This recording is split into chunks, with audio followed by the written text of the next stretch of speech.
હું દીપાલી ઠક્કર આજના વિડીયોમાં ઘઉં કે ચોખા વચ્ચે મૂકેલા ફળો કેમ વહેલા પાકે છે તે વિશે જણાવું છું.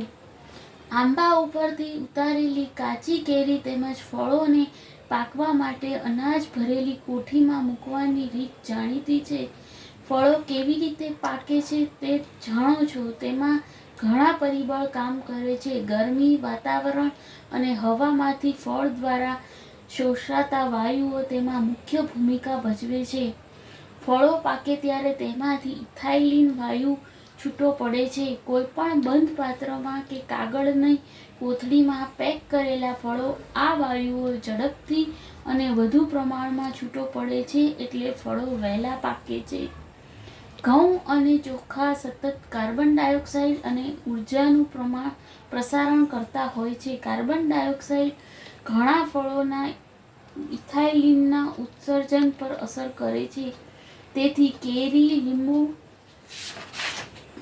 ટમેટા જેવા ફળો અનાજની કોઠીમાં ઝડપથી પાકે છે.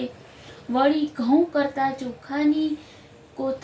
ચોખાની કોઠીમાં વધુ ઝડપથી પાકે છે. બસ, થેન્ક યુ.